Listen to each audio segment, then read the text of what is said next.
ജോലി കഴിഞ്ഞ് വരുമ്പോഴോ പുറത്ത് പോയിട്ട് വീട്ടിലേക്ക് കയറുമ്പോഴോ നിങ്ങളിങ്ങനെ ആശങ്കപ്പെടാറുണ്ടോ, ഇന്ന് എങ്ങനെയായിരിക്കും മൂഡ് ഉണ്ടാവുക എന്നുള്ളത്? അതല്ലെങ്കിൽ നമ്മുടെ പാർട്ട്ണർ വീട്ടിലേക്ക് വരുന്നത് ആലോചിക്കുമ്പോൾ തന്നെ നമുക്ക് പേടി തോന്നുന്നുണ്ടെങ്കിൽ നമ്മൾ ജീവിക്കുന്നത് ഒരു നാർസിസ്റ്റിക് പേഴ്സണാലിറ്റി ഉള്ള ഒരാളുടെ കൂടെ ആയിരിക്കും. പുറത്തുനിന്ന് നമ്മൾ ഒരാൾ നോക്കുമ്പോൾ നമ്മളെ പറ്റിയിട്ട് ഭാഗ്യവാൻ ഭാഗ്യവതി എന്നൊക്കെ വിളിക്കും. പക്ഷേ ഈ 4 ചുവരിൻ്റെ ഉള്ളിൽ നമ്മൾ അനുഭവിക്കുന്നത് എന്താണെന്നുള്ളതിനെ പറ്റിയിട്ട് ആളുകൾക്ക് മനസ്സിലാവില്ല. ഇന്ന് അതിനെക്കുറിച്ചിട്ട് നമുക്ക് സംസാരിക്കാം.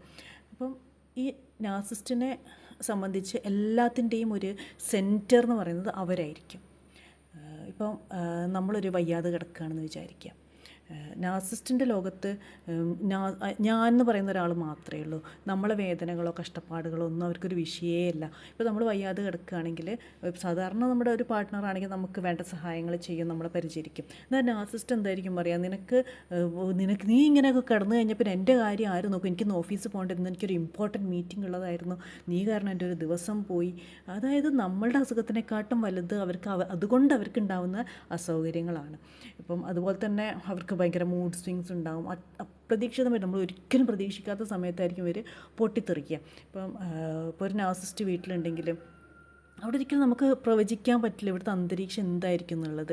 ഒരു മൊമെൻറ്റിൽ അവർ നല്ല സ്നേഹമായിരിക്കും, നമ്മളെല്ലാവരും നന്നായിട്ടിരുന്ന് സംസാരിച്ചിട്ടൊക്കെ ഇരിക്കുന്നത്. പക്ഷേ അടുത്ത നിമിഷത്തിൽ ഒരു നിസ്സാര കാര്യത്തിനായിരിക്കും അവർക്ക് പൊട്ടിത്തെറിക്കുക.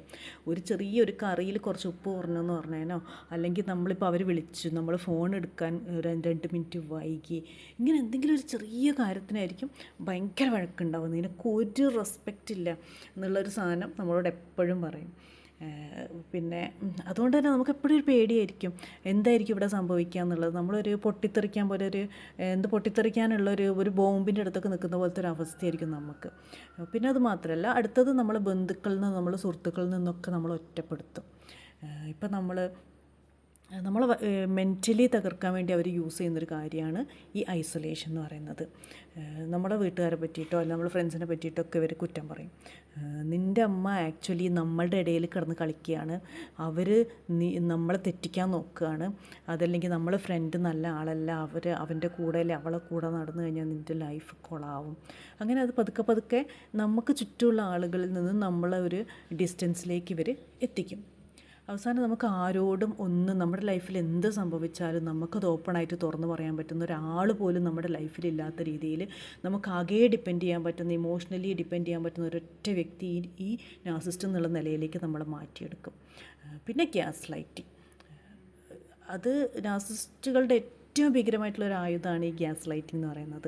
നമ്മൾ റിയലായിട്ട് കണ്ട സാധനങ്ങളിൽ, നമ്മൾ റിയലായിട്ട് കേട്ട കാര്യങ്ങൾ പോലും തെറ്റാണെന്ന് അവർ പറയും. ഇപ്പോൾ ഉദാഹരണത്തിന് അവരാരുടെ അടുത്തോ ഫോണിൽ സംസാരിച്ചു, അത് നമ്മൾ കണ്ടു, നമ്മൾ പിടിച്ചു.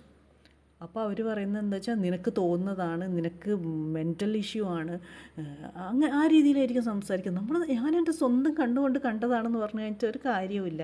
അപ്പോൾ അങ്ങനെ പതുക്കെ വരുമ്പോൾ നമ്മുടെ നമ്മുടെ ഒരു കോൺഫിഡൻസ് തന്നെ അതിലൂടെ പോകും. അതുപോലെ കുട്ടികളെ ആയുധാക്കും. നമ്മളോടുള്ള ദേഷ്യം തീർക്കാൻ വേണ്ടിയിട്ട് അവർ കുട്ടികളെ ഉപയോഗിക്കും. അതായത് കുട്ടികളുടെ മുന്നിൽ വെച്ചിട്ട് നമ്മളെ അപമാനിക്കും. അതല്ലെങ്കിൽ കുട്ടികളുടെ അടുത്ത് നമ്മളെ പറ്റിയിട്ട് അച്ഛൻ ശരിയല്ല, അതല്ലെങ്കിൽ അമ്മ ശരിയല്ല, ഈ രീതിയിൽ കുട്ടികളുടെ അടുത്ത് പറഞ്ഞു കൊടുക്കും. അതായത് വീട്ടിലെ ഒരു അറ്റ്മോസ്ഫിയർ തന്നെ കുട്ടികളെപ്പോലും അവരുടെ ജീവിതം നമ്മൾ നോക്കുകയാണെങ്കിൽ അവരുടെ ഫ്യൂച്ചറിൽ ഇങ്ങനെയുള്ള ഒരു അറ്റ്മോസ്ഫിയറിൽ വളർന്നു കഴിയുമ്പോൾ അത് അവരെയും ദോഷകരമായിട്ട് ബാധിക്കും. പിന്നെ ഒരു ഫിനാൻഷ്യലി നമ്മളെ എബ്യൂസ് ചെയ്യും. അതായത് ഇപ്പോൾ നമ്മളൊരു ജോലിയുള്ള ആളാണെന്ന് വെച്ചോ, എന്നാൽ പോലും നമ്മുടെ ശമ്പളം നമുക്ക് ഉപയോഗിക്കാൻ പറ്റില്ല. അതിൽ നിന്ന് നമ്മൾ 1 രൂപ എടുക്കണമെങ്കിൽ ഇവരുടെ സമ്മതം വാങ്ങേണ്ടി വരും. അതായത് നമുക്കൊരു ഫിനാൻഷ്യലായിട്ടുള്ളൊരു ഫ്രീഡം എന്ന് പറയുന്ന സാധനം അവർ കട്ട് ചെയ്യും. അത് നല്ല ബുദ്ധിപരമായിട്ട് ചെയ്യാനുള്ള കഴിവും അവർക്ക് ഉണ്ടാവും. അപ്പോൾ ഇങ്ങനെയൊക്കെ ആണെങ്കിൽ നമുക്ക് എങ്ങനെ ഇതിനെ ഓവർകം ചെയ്യാമെന്നുള്ളതാണ് നമ്മൾ നോക്കേണ്ടത്. കാരണം ഇതിൽ ഇവരുടെ ഒരു സൈഡിൽ നിന്ന് നോക്കിക്കഴിഞ്ഞാൽ അവർക്കൊരു മാറ്റം ഉണ്ടാവും എന്നുള്ളത് നമുക്കൊരിക്കലും പറയാൻ പറ്റില്ല. അപ്പം നമുക്ക് ഫസ്റ്റ് ചെയ്യേണ്ടതെന്ന് വെച്ചാൽ ആദ്യം എന്താണ് ഈ നാർസിസം എന്നുള്ളതിനെപ്പറ്റി നമ്മൾ കറക്റ്റായിട്ട് പഠിച്ചിരിക്കണം. അതിനുശേഷം നമുക്ക് വിശ്വസിക്കാൻ പറ്റുന്ന ആ ഫ്രണ്ട്സോ ആരെങ്കിലും ഉണ്ടെങ്കിൽ അവരുടെ അടുത്ത് നമ്മുടെ കാര്യങ്ങളൊക്കെ ഓപ്പണായിട്ട് സംസാരിക്കണം. ഇനി അങ്ങനെ ആരുമില്ല, അങ്ങനെ അല്ലെങ്കിൽ നമുക്ക് പ്രൊഫഷണലായിട്ടൊരു കൗൺസിലറിനോടോ ആരോടത്തെങ്കിലും നമുക്ക് ഈ നമ്മുടെ കാര്യങ്ങൾ ഷെയർ ചെയ്യാം. പിന്നെ നമ്മളെ തകർക്കാൻ അവരൊരിക്കലും സമ്മതിക്കരുത്. നമ്മൾ ബൗണ്ടറീസ് കൃത്യമായിട്ട് വെക്കണം. അതായത് അവർ നമ്മളടുത്ത് ചെയ്യുന്ന കാര്യങ്ങൾ നമ്മളെ മെൻ്റലി എത്രത്തോളം എഫക്റ്റ് ചെയ്യുന്നു എന്നുള്ള കാര്യം നമ്മൾ തന്നെ ആയിരിക്കണം തീരുമാനിക്കുന്നത്. അതായത് ഒരാൾ നമ്മൾ എന്ത് ചെയ്താലും അത് നമ്മളെ ബാധിക്കണമെങ്കിൽ നമ്മൾ അവിടെ ഒരു അതിന് സബ്മിറ്റ് ചെയ്യേണ്ട ആ രീതിയിൽ ഉണ്ടാവാൻ പാടില്ല.